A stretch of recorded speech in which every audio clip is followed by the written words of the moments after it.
본인에서 함께 읽겠습니다. 예수께서 들으시고 배를 타고 떠나사 따로 빈들에 가시니 우리가 듣고 여러 고을로부터 걸어서 따라간지라. 예수께서 나오사 큰 무리를 보시고 불쌍히 여기사 그 중에 있는 병자를 고쳐주시니라. 저녁이 되매 제자들이 나와 이르되 이곳은 빈들이요 때도 이미 저물었으니 우리를 보내어 마을에 들어가 먹을 것을 사 먹게 하소서. 예수께서 이르시되 갈 것 없다. 너희가 먹을 것을 주라. 제자들이 이르되 여기 우리에게 있는 것은 떡 5개와 물고기 2마리 뿐이니이다. 이르시되 그것을 내게 가져오라 하시고 우리를 명하여 잔디 위에 앉히시고 떡 5개와 물고기 2마리를 가지사 하늘을 우러러 축사하시고 떡을 떼어 제자들에게 주시매 제자들이 우리에게 주니 다 배불리 먹고 남은 조각을 12바구니에 차게 거두었으며 모든 사람은 여자와 어린이 외에 5,000명이나 되었더라. 아멘. 너희가 먹을 것을 주라. 너희가 먹을 것을 주어라. 130년 전 조선의 최초로 입국한 선교사 원도우가 선교지 조선 땅을 막막하고 답답한 심정으로 바라보면서 하나님께 기도했던 기도문이 있습니다. 오 주여, 지금은 아무것도 보이지 않습니다. 주님, 메마르고 가난한 땅, 나무 한 그루 시원하게 자라오르지 못하고 있는 땅에 저희들을 옮겨와 심으셨습니다. 그 넓은 태평양을 어떻게 건너왔는지 그 사실이 기적입니다. 주께서 붙잡아 뚝 떨어뜨려 놓으신 듯한 이곳, 지금은 아무것도 보이지 않습니다. 보이는 것은 고집스럽게 얼룩진 어둠뿐입니다. 어둠과 가난한 인습에 묶여있는 조선 사람뿐입니다. 그들은 왜 묶여있는지도 고통이라는 것도 모르고 있습니다. 고통을 고통인 줄을 모르는 자에게 고통을 벗겨주겠다고 하면 의심하고 화부터 냅니다. 조선 남자들은 속셈이 보이지 않습니다. 이 나라 조정의 내심도 보이지 않습니다. 가마를 타고 다니는 여자들을 영영 볼 기회가 없으면 어쩌나 합니다. 조선의 마음이 보이지 않습니다. 그리고 저희가 해야 할 일이 보이지 않습니다. 그러나 주님, 순종하겠습니다. 겸손하게 순종할 때 주께서 일을 시작하시고 그 하시는 일을 우리들의 영적인 눈이 볼 수 있는 날이 있을 줄 믿나이다. 지금은 우리가 황무지 위에 맨손으로 서 있는 것 같사오나, 지금은 우리가 서양 귀신이라고 손가락질 받고 있사오나, 저희들이 우리 영혼과 하나인 것을 깨닫고 하늘나라의 한 백성 한 자녀임을 알고 눈물로 기뻐할 날이 있음을 믿나이다. 지금은 예배당도 없고 학교도 없고 그저 경계와 의심과 멸시와 천대함이 가득한 곳이지만 이곳이 머지않아 은총의 땅이 되리라는 것을 믿습니다. 주여, 오직 제 믿음을 붙잡아 주소서. 지난 월요일부터 금요일까지 저를 포함한 7명의 우리 성도들이 우리가 섬기는 캄보디아 선교 현장을 돌아보고 왔습니다. 캄보디아에 도착해서 선교지에 가는 4시간, 5시간 차를 타고 이동하면서 제 마음에 130년 전에 이 황량한 척박한 메마른 앙상한 이 조선이라는 땅에 도착해서 도무지 속내를 할 수 없고 고통을 당하면서 죽어가면서 짐승같이 살아가면서 도대체 삶의 질이 무엇이고 행복인지를 모르면서 살아가면서 그들에게 복음을 주겠다고 다가가는 선교사들을 양귀신이라고 서양귀신이라고 손가락질하고 경계하고 의심하고 그들을 받아들이지 않고 그러면서 척박한 삶을 살아가는 조선 땅을 바라보면서 원도우드 선교사가 그 마음에 하나님을 향하여서 올렸던 이 기도문이 떠올랐습니다. 하나님, 지금은 아무것도 보이지 않습니다. 나무 한 그루가 풍성하게 자라지 못하는 이 척박한 이 조선 땅이 앞으로 어떻게 될지 아무것도 모릅니다. 태평양을 어떻게 건너왔는지, 우리가 오늘 여기에 서 있는 이유가 뭔지도 도무지 알 수 없습니다. 그러나 하나님이 하신 일들을 믿습니다. 그런 기도의 내용이 제 가슴을 막 방망이 찔렀어요. 빨가벗고 달린 다름질하고 달려다니는 아이들, 제가 벌써 캄보디아를 여러 차례 다녀왔는데 그때마다 보는 사람이 사는 집인지 닭장인지 개집인지 소집인지도 모르는 곳에서 사람들이 기어 나오고, 신발이 제대로 있는지 없는지, 옷은 챙겨 있는 것을 아는지 모르는지, 그 캄보디아를 바라보면서 130년 전 26살의 나이에 조선에 들어와서 조선 땅을, 조선 백성들의 영혼을 바라보면서 가슴을 치고 하나님께 탄식을 했던 그 언더우드 선교사의 마음이 제 가슴을 두들겼습니다. 답답했습니다.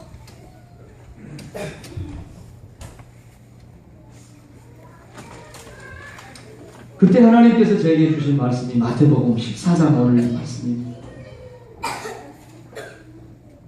예수님이 필요해서 예수님에게 나왔던 수많은 무리가 벳세다 광야에 예수님의 치유를 바라고 예수님의 위로하심을 필요로 해서 수많은 사람, 수고하고 무거운 짐을 진 인생살이 자체가 고통스러운 그 2000년 전 예수님 당시에 우리처럼 힘들고 어렵게 살아가던 사람들이 예수님께 모였습니다.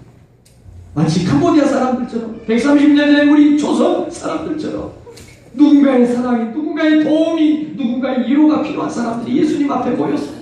예수님 앞에 나가면 상처를 치유받을 수 있고 예수님 앞에 나가면 위로를 받을 수 있기 때문에 나온 겁니다. 그런데 해가 저물어 갑니다. 곡식을 얻을 수 있는 빈들입니다. 곡식을 얻을 수 없는 광야입니다. 제자들이 예수님께 말합니다. 예수님, 나를 얻어주는데 이 많은 사람들을 가만 놔두면 어디서 이 사람들 음식을 먹게 합니까? 가만 놔두면 이 사람들 어떤 일이 생길지 모릅니다. 빨리 동네로 보내서 알아서 각자 밥 사 먹으라고 보냅시다. 여기는 빈들입니다. 이미 날이 어두워졌습니다. 예수님 보내세요. 빨리 보내야 됩니다. 그 말씀이 제 가슴에 다가왔어요. 아, 이 캄보디아 이 땅이 빈들이구나. 빈들. 에레모스, 리모트 플레이스, 멀리 떨어져 버린 풀 한 포기도 자랄 수 없는 에레모스 광야, 죽음의 땅, 데저트. 아, 여기가 빈들이구나. 바로 여기가 캄보디아가 빈들이구나. 130년 전에 우리나라 대한민국 조선이 선교사들의 눈에 빈들로 보였던 것처럼, 아, 이 캄보디아 이 땅이 빈들이구나. 그리고 이미 날이 어두워져 버렸구나. 사람이 할 수 있는, 사람의 노력으로 힘으로 음식을 얻을 수 없는 그런 환경이 바로 여기구나. 그런 마음에 감동이 났습니다. 다음 순간 16절 말씀이 생각났습니다. 아이고, 보내야 됩니다. 예수님, 빨리 이 사람들 보내서 음식 사 먹게 하고 잠자리 찾게 하고 살 궁리를 찾게 해야 됩니다. 보내야 됩니다. 예수님이 그렇게 말씀합니다. 알 것 없다. 너희가 줘라. 왜 이 말씀이 저에게 그때 그 순간 이 말씀이 생각나고 이 말씀이 떠올랐는지는 잘 모르겠어요. 아마 언더우드 선교사, 아펜젤러 선교사들의 마음에도 하나님이 이런 마음을 주시지 않았을까 생각을 해봅니다. 너가 줘라. 너희가 줘라. 없는데요. 줄 수 있어. 너희가 줘라. 사랑하는 성도 여러분, 우리 하나님은 지금도 누군가에게 너가 줘라. 보낼 것 없다. 너가 줘라.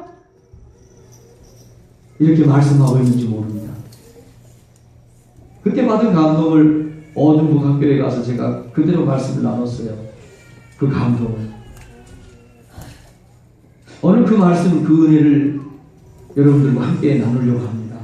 말씀을 나눌 때 여러분들에게 하나님이 들려주시는 하나님의 음성, 하나님의 메시지가 전달되는 은혜가 있기를 부탁합니다. 아멘. 이 말씀이 우리에게 주는 첫 번째 메시지입니다. 소리 내서 시작. 나눠주는 사람과 얻어먹는 사람이 있습니다. 인류의 역사는 원하든지 원하지 않든지, 내가 의도해서였든지 내가 의도하지 않아서였든지 간에 사람은 두 부류로 나눠집니다. 남에게 도움을 받아야 살아가는 사람, 남을 도와줄 수 있는 사람. 건강도 마찬가지고 물질도 마찬가지예요. 내가 원해서 건강이 약해진 건 아니에요. 내가 그렇게 만든 건 아니에요. 내 의지와 상관이 없을 수 있어요. 그럼에도 불구하고 건강이 약한 사람은 건강이 한 사람한테 도움 받아야 됩니다. 내가 가난하게 살고 싶은 마음 없어요. 내가 그렇게 만든 건 아니에요. 그러나 내 의지와 상관없이 경제적으로 어려운 사람은 내 의지와 상관없이 누군가로부터 도와줄 수 있는 사람의 도움을 받아야 되는 게 우리 삶의 원칙입니다. 예전에도 그랬고 지금도 마찬가지고 앞으로도 그럴 겁니다. 오늘 성경 말씀에도 보면, 우리가 읽은 말씀에도 보면 그냥 빈몸만 예수님에게 나왔다가 예수님이 제자들을 통해서 주시는 음식을 받아 먹은 사람이 있었고, 그 궁중이 수많은 사람들에게 음식을 나눠주는 사람들이 분명히 있었던 것을 성경은 우리에게 말하고 있습니다. 제자들은 그 많은 군중들을 먹일 수 있는 방법이 없었어요. 음식도 없었어요. 그런데 예수님은 그렇게 말합니다. 너희가 줘라. 제자들이 이 말씀이 무슨 말씀일까? 그러고 있는데 결국은 어떻게 됩니까? 결론적으로 얘기하면 제자들은 거기에 모여있는 남자 장정들만 5,000명, 그 장정들의 부인, 자녀들까지 딸린 숫자들까지 하면 2만 명, 3만 명의 수많은 사람들에게 12제자들은 음식을 나눠주는 사람들이 됩니다. 아멘. 여러분에게 묻겠습니다. 내 의지와 상관이 없습니다. 내가 의도했든지 의도하지 않았든지 간에 내 의지와 내가 선택과 상관없이 도움을 받는 사람이 있습니다. 도와주는 사람이 있습니다. 여러분에게 묻습니다. 여러분은 도와주는 사람이 되고 싶습니까? 도움을 받고 싶은 사람이, 도움을 받는 사람이 되고 싶습니까? 여러분은 도움을 받고 싶은, 도움을 받아야 되는 사람이 되고 싶습니까? 남을 도와주는 사람이 되고 싶습니까? 도와주는 사람. 오늘 하나님은 바로 오늘 우리에게 이 메시지를 통해서 그걸 얘기하고 있습니다. 인류에는, 세상의 역사는 두 부류입니다. 여러분은 누구에게 도움을 주는 사람입니까? 누구의 도움을 받아야만 되는 사람입니까? 오늘 성경 말씀은 나눠주는 사람, 나눠주는 것을 얻어먹는 사람들이 있다는 것을 우리에게 보여주시고, 하나님은 우리에게 나눠주는 사람이 되라고 말씀을 하고 있는 것입니다. 오늘 19절 말씀은 얘기를 그렇게 합니다. 무리를 명하여 잔디 위에 앉히시고 떡 5개와 물고기 2마리를 가지사 하늘을 우러러 축사하시고 떡을 떼어 제자들에게 주시매 제자들이 무리에게 주니, 제자들이 나눠주는 사람들이 되는 걸 봅니다. 그러나 거기에 있는 수많은 사람들 2만 명, 3만 명은 얻어먹는 사람들이 됩니다. 여러분 가정에도 여러분 가족을 위해서 나눠주는 사람이 있을 것이고, 가만히 앉아서 얻어먹는 사람이 있을 것입니다. 여러분, 나눠주는 자가 복이 있다는 사실을 기억하시기를 주의 이름으로 축원합니다. 아멘. 사도행전 20장을 보면 에베소 교회가 앞으로 어떻게 돼야 될 것인가에 대해서 바울이 에베소 교회 장로님들에게 부탁을 합니다. 앞으로 에베소 교회는 이런 교회가 되라, 이렇게 교회가 진행돼야 된다, 그런 말씀을 하면서 사도행전 20장 35절 이렇게 얘기합니다. 바울의 말입니다. 범사에 여러분에게 모본을 보여준 바와 같이 수고하여 약한 사람들을 돕고, 또 예수께서 친히 말씀하신 바 주는 것이 받는 것보다 복이 있다 하심을 기억하여야 할지니라. 여러분, 뜻하지 않게 내 생각과 내 취사선택과 상관없이 도움을 받아야 되는 사람이 있을 수 있어요. 안타깝지만 도움 받아야 됩니다. 왜? 내가 성공하지 못하니까, 내가 돈이 없으니까 도움 받는 것은 괜찮은 거예요. 그러나 어찌됐거나 도움을 받는 것보다는 도와주는 사람이 되는 것이 훨씬 낫다는 것을 믿기를 바랍니다. 네. 여러분이 도움이 필요하세요? 도움을 받으세요. 그러나 도와주는 사람이 훨씬 복이 있는 것은 틀림이 없습니다. 저는 우리 성교회가 나눠주는 교회가 된 것이 얼마나 감사하고 얼마나 고마운지 모릅니다. 우리 성교회는 시작할 때 예배당 의자 하나가 없었습니다. 마이크 없었습니다. 설교 강대상 없었습니다. 피아노 없었습니다. 없는 것뿐이었습니다. 그렇게 시작한 우리 성교회는 시작하면서 소녀 세 가정을 도왔습니다. 20년 전에 5만 원씩. 교인 없을 때입니다. 제가 서울에서 한 20년 지내다가 목포에 개척한다고 내려오니까 전에 있던 교회에서 또 전에 있던 교회 교우들, 그 전에 알고 지냈던 친구들, 또 주변의 지인들, 도와주는 사람들, 그런 사람들이 교회를 하겠다고 하니까 섬겨주셨어요. 도와주신 거죠. 그런 걸 가지고 세 가정, 소녀 세 가정을 선택을 해서 시작할 때부터 도왔습니다. 지금도 그 회사가 그대로 있어요. 석현동에 가면 중앙자동차하고 뒤쪽에 저쪽 들어가면 영진택시 회사가 있습니다. 영진택시 회사 건물은 그대로 있습니다. 그 본건물은. 거기 가보시면 교양실이라고 기사 선생님들 교육하는 한 10여 평이 될지 모르겠습니다. 재보질 않아서 그 조그마한 도끼다시 바닷가리 거기서 교회를 시작했습니다. 뭐가 있습니까? 피아노가 있습니까? 마이크가 있습니까? 예배당 의자가 있습니까? 강대상이 있습니까? 아무것도 없이 시작했습니다. 그러나 그때부터 우리 성루교회는 구제하고 선교하는 일을 시작한 것에 대해서 저는 너무너무 자랑스럽게 생각하고 지금도 감사하게 생각하고 있습니다. 왜냐하면 사람은 어떻든지 자신의 의지와 상관이 있든지 없든지 간에 항상 두 부류의 사람으로 존재한다는 걸 저는 알고 있기 때문입니다. 도와줘야 되는 사람, 도움을 받아야 되는 사람. 저는 여러분이 알다시피 어렸을 때부터 가난한 집에서 태어났고 가난하게 살아왔고 지금도 가난하게 살고 있습니다. 그런데 항상 제가 너무너무 고맙고 감사한 것은 그 한 번도 부유하게 살아본 적이 없는 제가 언제나 어느 때나 남을 도와주려고 하는 마음을 가지고 살아왔고 남을 도와주는 자리에 서 있었던 것에 대해서 너무 고맙고 감사함을 하나님께 드리는 거죠. 여러분, 저는 예수님께서 친히 말씀하신 주는 것이 받는 것보다 복이 있다고 하는 이 말씀을 100% 믿는 목사입니다. 그 말씀을 믿지 못했다고 하면 어떻게 성도가 없는데 이건 방송에 나갈 거예요.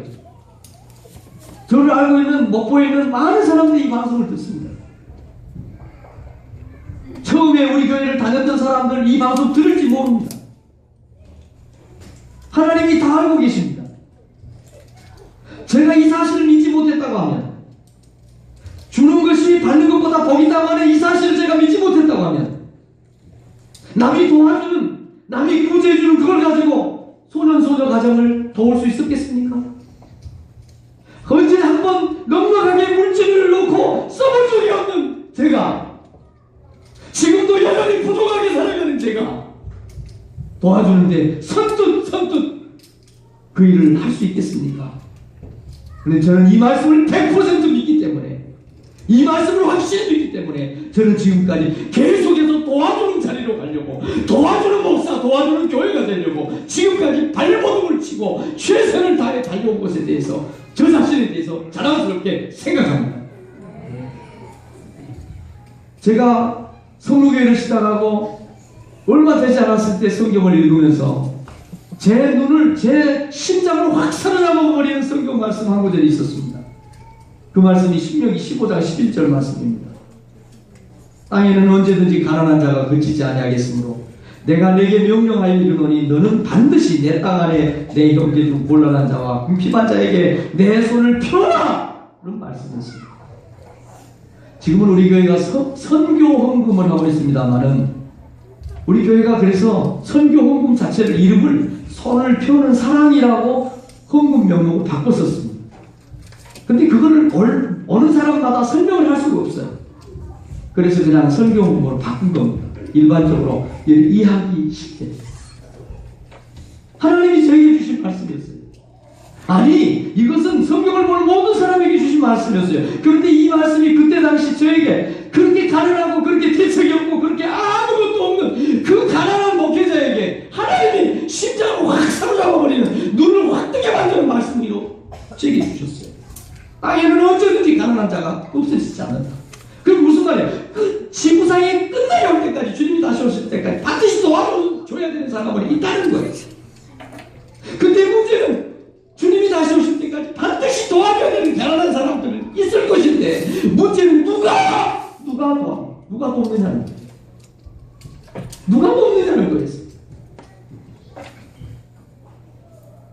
너 반드시, you must be, 반드시 선택의 여지 없이 저에게 하신 말씀이었어요.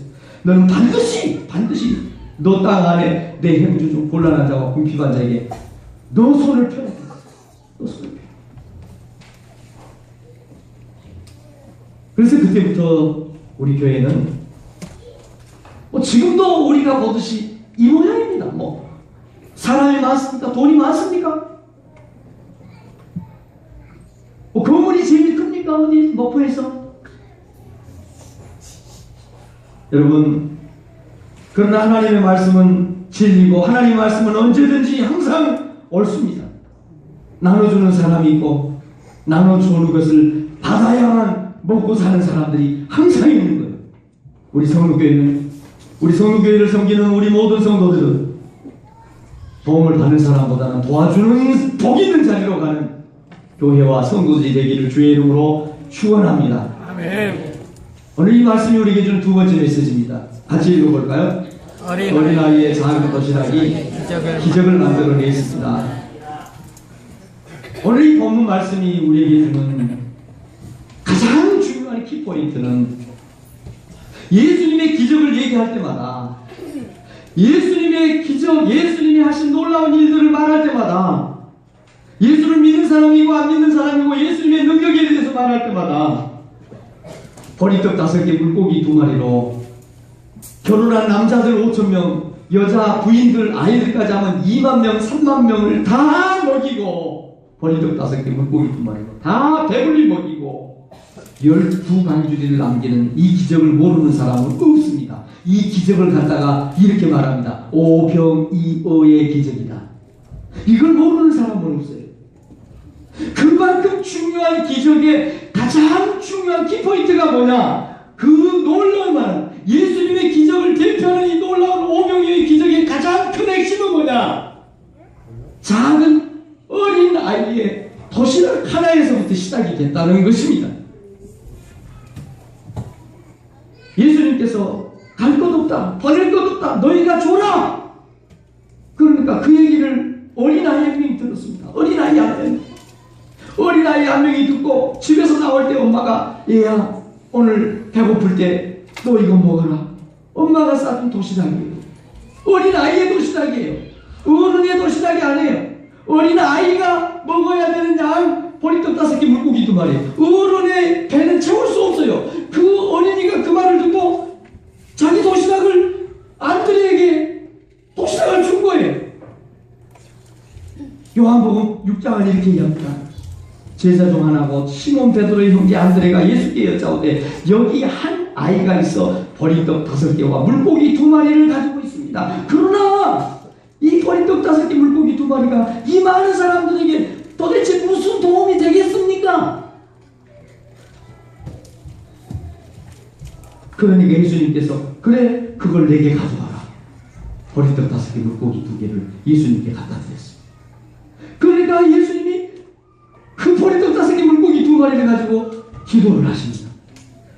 하늘을 우러러 축사하시고 기도하시고 나서 그냥 떡을 떼서 제자들에게 주는 겁니다. 갖다 주라. 제자들이 바구니를 여기다 들고 있는, 예수님이 떡을 떼주는데 계속 떡이 차이는 거예요. 바구니, 베드로 바구니가 차이고, 안드레 바구니가 차이고, 마태 바구니가 차.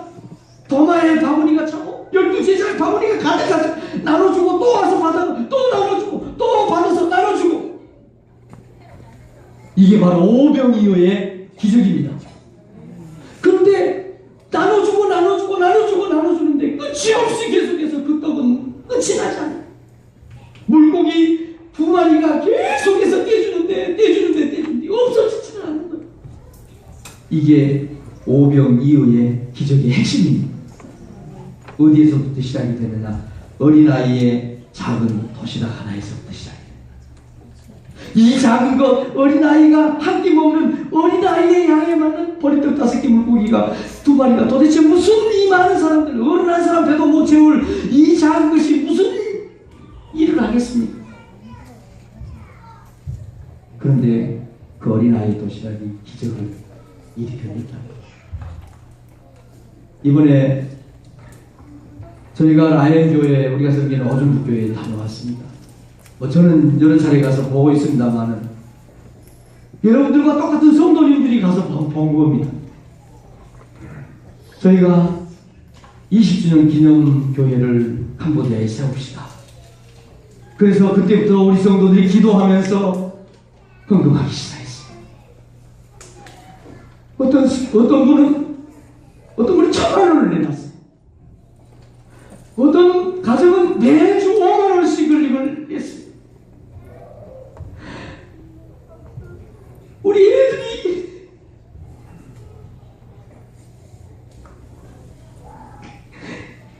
그걸 했어요. 어떤 분들은 5천 원씩, 어떤 분들이 한 달에 10,000원 하는 분도 있고 2만 원 하는 분도.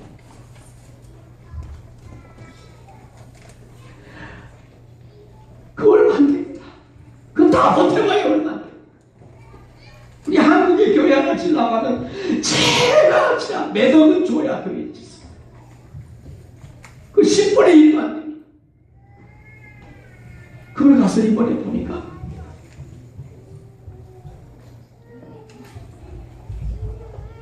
기적이 일어나고 있는 것 같습니다. 이게 바로 나의 교회 건축하고 있는 모습입니다. 이거 내가 동전 이게 무슨 일이 일어날까? 내가 한 달에 5,000원 하는 게 이게 무슨?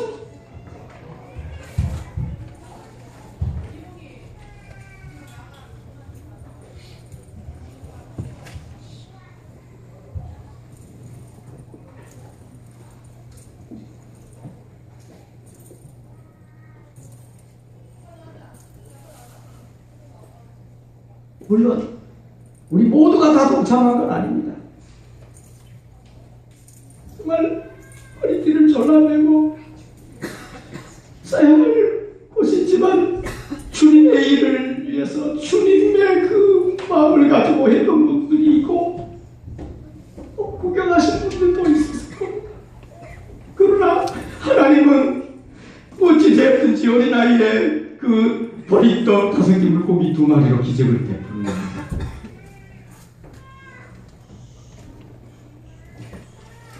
하나님은 참 인자하십니다. 하나님은 구경꾼들을 통해서 일하지 않습니다. 하나님은 작은 보리떡 5개 물고기 2마리라도 하나님 내가 가진 이것이 무슨 일을 할 수 있겠습니까? 그런 마음을, 그런 죄의 정도를 사용해서 역사를 만들어 옮긴다는 사실을 저는 믿습니다. 아멘.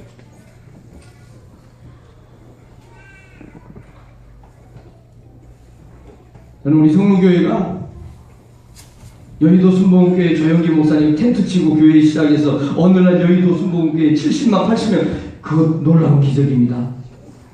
그러나 우리 성무교회 오늘 여기 온 것은 그와 똑같은 기적이라고 저는 확실히 믿습니다. 아멘. 이게 기적이 아니면 뭡니까? 이게 기적이 아니면 뭐예요? 어떤 게 기적입니까? 꼭 그 여의도 순복음교회가 돼야 기적입니까?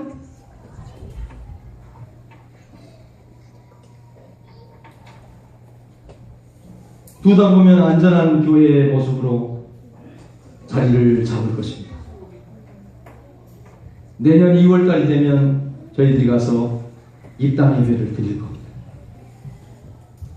이곳에서 30분, 40분, 한 50분 비포장도로로 들어가야 되는 어중부 학교 전경입니다. 이곳은 전기가 들어가지 않습니다. 그곳에 들어가려고 하면 보통 차를 타고 들어갈 수가 없습니다. 왜냐하면 차 주인들이 안 갑니다. 캄보디아는 차를 만들어내는 나라가 아닙니다. 100% 수입을 해야 됩니다. 만약에 차가 고장이 나버리면 거기 들어가는 운송비보다는 수리해야 되는 비용이 비싸기 때문에 안 들어갑니다. 거기 들어가려면 따로 차를 렌트를 또 해야 됩니다. 전기도 없고 오지 중에 오지. 건물은 참 좋습니다. 뭐 이 정도면 좋은 거예요. 캄보디아에서. 우리나라 사업가 사업을 하다가 이 세상을 떠나야 될 날이 왔습니다. 캄보디아 소식을 들었습니다. 예수 믿는 사람 아닙니다. 내가 평생 내 욕심만을 위해서 살았는데 마지막으로 죽으면서 좋은 일 하고 싶다고 해서 세운 학교가 이 학교입니다. 건물은 세웠는데 전기도 안 들어오는 곳이죠. 차도 안 들어가는 곳이죠. 학교 선생님 자격을 가진 선생님들이 들어갈 선생님이 없습니다.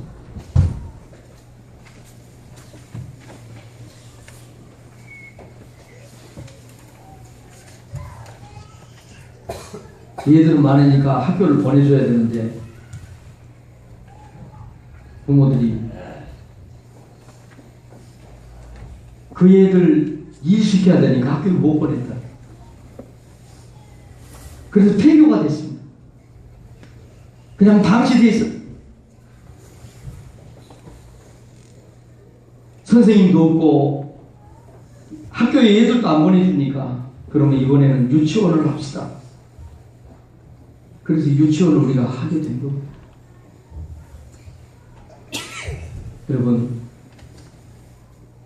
10월 달부터 유치원을 하기로 했는데 가보니까 아직 안 하고 있어요. 왜 안 하고 있나?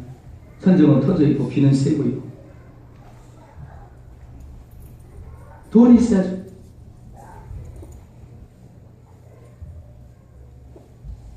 아마 한 달 내로 아마 이 유치원이 시작이 될 것 같습니다.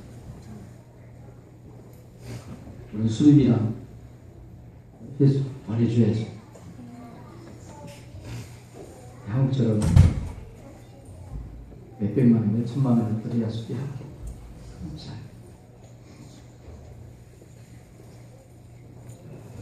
우리가 떠나온 그 다음날 어중부교회 지도자 부부가 선교센터를 찾아왔다. 지금 당장 할 수 있습니다. 수리를 좀 해야 돼요. 학습도구, 교육도구가 좀 필요하고 교복이 필요하고 선생님이 필요한데 선생님 자격증 있는 선생님 없으니까 교회에 나오는 청년들, 여자 청년들 2명 써서 하고 싶습니다. 그러니 어제 아침에 연락이 왔습니다. 35명 아이들이 교회를 유치원 아이들이 있대요. 그 아이들 교복해 주는데 35명 20만 원 교복해 주고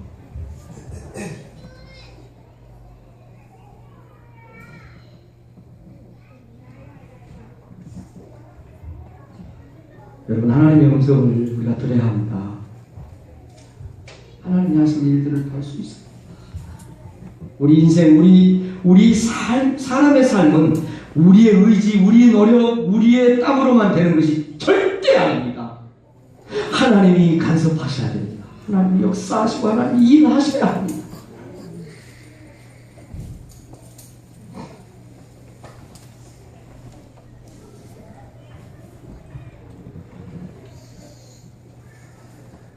내년부터 저희 교회에서 라이언 교회와 어중북 학교를 후원하는 소액 결제 CMS 후원 방식을 도입하려고 합니다. 그리고 동전 모금함을 여러분들에게 나눠드릴 겁니다. 한 달에 10,000원, 20,000원.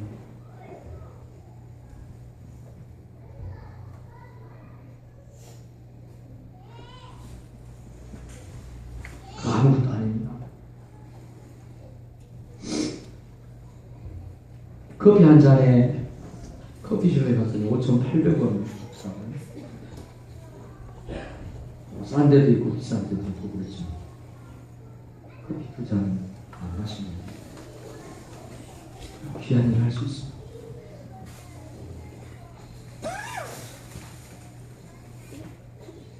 우리 성문교회에 경제적으로 여유 있는 분들이 한 분도 안 계시다는 사실을 좀 찾아요. 그러나 저는 여러분에게 하나님의 복을 받는 방법을 가르쳐 주시지 않을 수가 없습니다. 왜냐하면 이게 성경이기 때문입니다.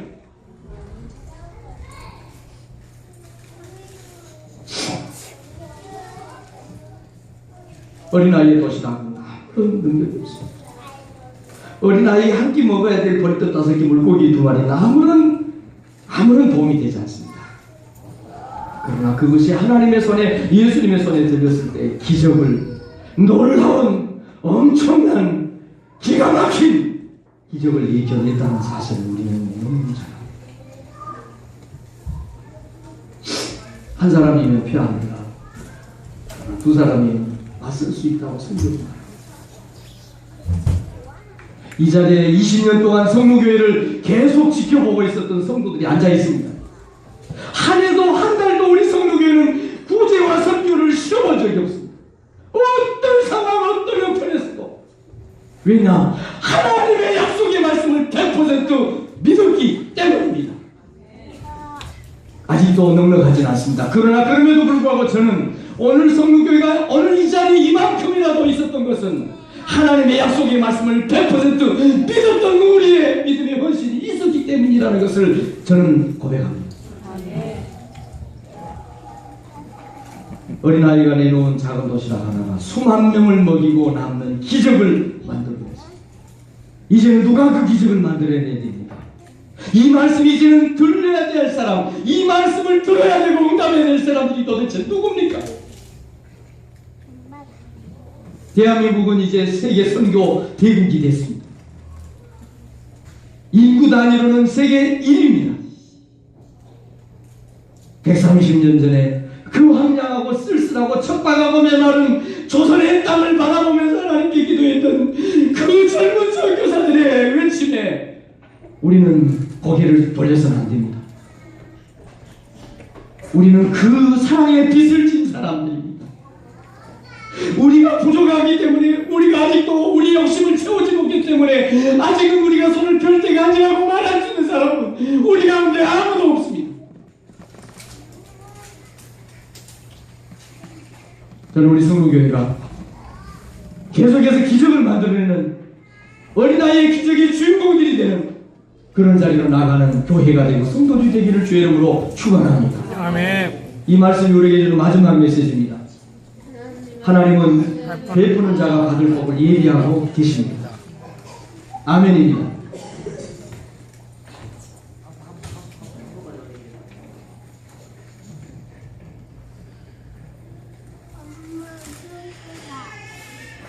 우리가 세상을 살면서 무시할 수 없는 것이, 없는 것처럼 할 수 없는 것이 상식이라는 겁니다. 상식.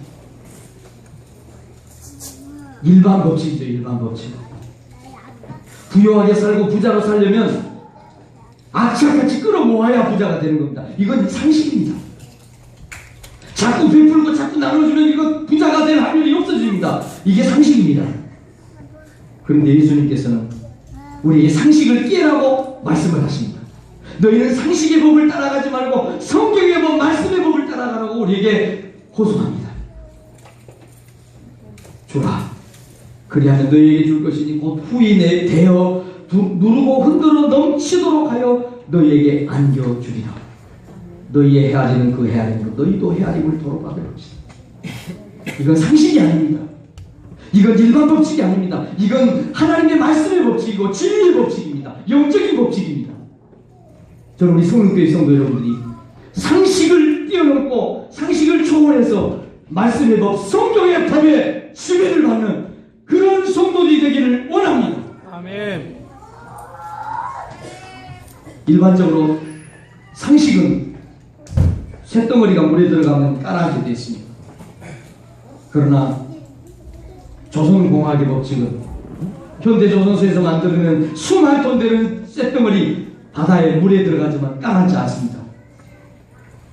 만유인력의 법칙은 예의가 없습니다. 만유인력은 어떤 물건이든지 공중에 올려놓으면 떨어진다는 겁니다. 그러나 수천 톤 되는 비행기는, 수만 톤 되는 비행기는 절대 따라하지 않습니다. 항공 역학의 법칙의 지배를 받기 때문입니다. 저와 여러분들은 미안하지만 세상의 법, 일반적인 상식의 법을 지배받고 살아가는 세상 사람들이 아니라는 사실을 알아야 합니다. 아멘. 배가 가라앉지 않고 조선공학의 법칙에 지배를 받듯이, 비행기가 떨어지지 않고 항공역학의 지배를 받듯이, 우리 성도들은 상식의 법에 지배를 받는 것이 아닙니다. 헌금 아끼고 성경헌금 아껴서 여러분 집 사고 땅 사고 세상에 불을 밝히는 법을 따라가는 사람들이 아닙니다.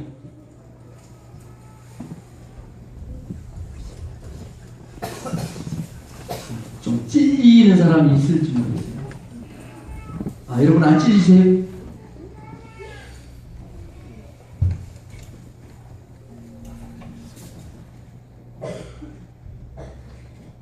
어떤 사람들은 그렇게 얘기합니다. 에베당에 갔더니 눈 감으라 하더만 잠자리째 내놓고 돈 내놓으라 하더라. 우리 어렸을 때요, 그냥 불렀던 노래예요. 교회 안 다니는 놈들이 그런 노래 불렀던 거예요. 하도 들어갖고 제가 그냥 그걸 해요. 그렇습니다, 여러분. 전혀 틀린 말은 아닙니다. 왜? 교회 오면 헌금해야 되거든요.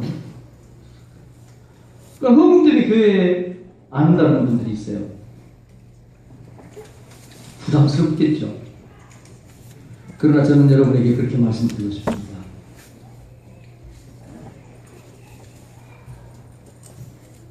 우리가 헌금하지 않으면, 우리가 손을 펴지 않으면, 그럼 누가 합니까? 어떻게 합니까? 우리가 어떻게 하나님의 복을 받을 수 있습니까? 하나님이 복을 쌓아놓고 있다는데, 가난한 자를 불쌍히 여기고 도와주는 것은 하나님한테 빌려준다는 것인데, 그러면 교회에서 뭘 가르쳐야 됩니까? 악착같이 돈을 모아라, 악착같이 다른 사람을 짓밟아라, 교회에서 그걸 가르쳐야 됩니까? 배고파서 굶주리는 이웃들이 있고 입을 것이 없고 먹을 것이 없어서 죽어가는 형제 자매들이 있는데, 교회에서 그러면 너희만 살면 된다, 너희만 잘 살면 되고 너희 집만 평안하면 된다, 그거 가르쳐야 됩니까? 성경이 그걸 말하고 있습니까? 사랑하는 성도 여러분, 여러분이 하나님의 말씀에 더 진실해지시는 은혜가 있기를 축원합니다. 우리 성도교회가 더 강한 교회가 되기를 원합니다. 더 건강한 교회가 되기를 원합니다. 그러면 여러분들이 성경 말씀대로 여러분 11조 하십시오. 부재헌금 하십시오.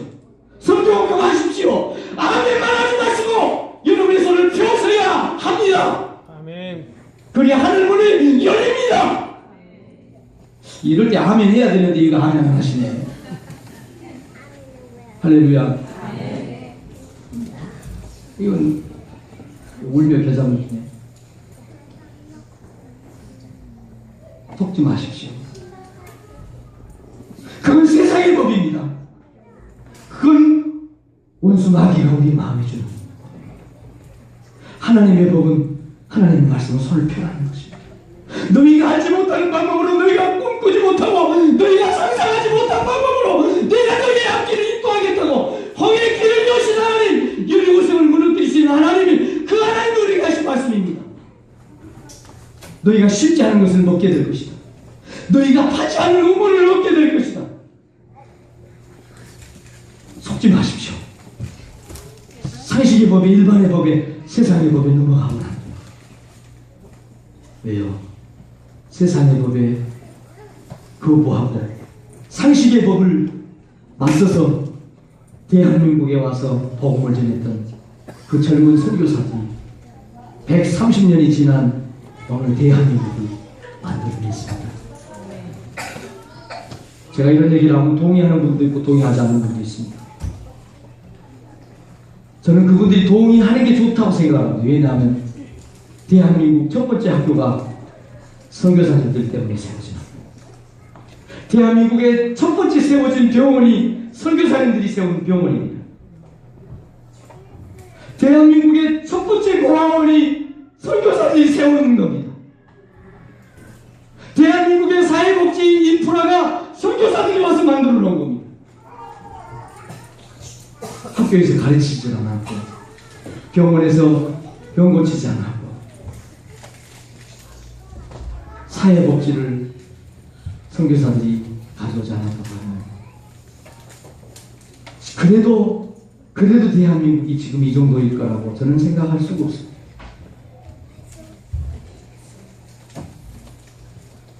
캄보디아에 가신 분들은 알겠지만 참 우습습니다. 학교 가봐야 학교 같지도 않아요. 시장이라는 곳을 가봐도 시장 같지가 않아요. 너무 시시하고 너무 우스꽝스럽습니다. 그런데 저는 믿습니다. 저는 믿음의 눈으로 봅니다. 20년, 30년 후에 오늘 캄보디아는 결코 오늘날의 캄보디아가 아니라 놀라운 모습으로 변화된 캄보디아가 될 것을 믿습니다. 아멘. 그때 우리는 보게 될 것입니다. 그때 보게 되리 주의 영광 가득한 세상. 우리 다시 춤추게 될 겁니다. 우리 결코 헛된 짓 하지 않아. 어준부 학교는 교사가 아주 큽니다. 우리가 유치원을 잘 섬기고 35명의 아이들을 자라면 50명이 될 겁니다. 60명이 되고 100명이 될 겁니다. 그 아이들 초등학교 어디로 가야 됩니까? 그 건물을 초등학교로 사용할 수 있습니다. 그 초등학생들이 어디로 가야 됩니까? 중고등학교로 어디로 가야 됩니까? 교실 하나 지으면 중고등학교 만들 수 있습니다. 또 교실 하나 지으면 대학도 만들 수 있습니다. 시작은 작습니다.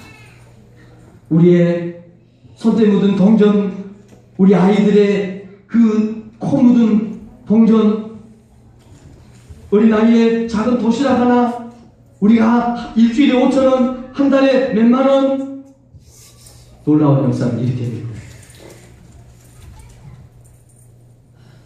말씀을 마무리하겠습니다. 지금까지 세계 역사의 최고의 가부는 록펠러입니다. 조지 소로스니, 마이크로 소프트사의 빌 게이츠니 아닙니다. 록펠러입니다. 아직까지 세계 최고의 가부는 록펠러입니다. 가난하게 자랐습니다. 그래서 돈을 열심히 모았습니다. 33살에 $100만, 100만 장자가 됐습니다. 43살에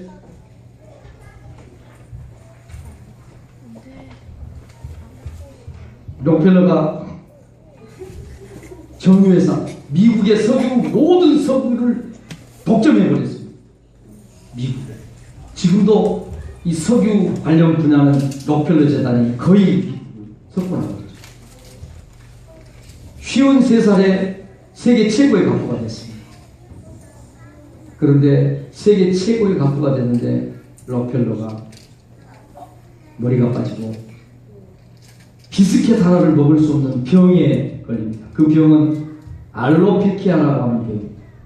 병원에서 진단했습니다. 당신은 1년 안에 죽습니다. 그 돈이 아무 소용이 없는 겁니다. 병원에 있으면서 성경을 봤습니다.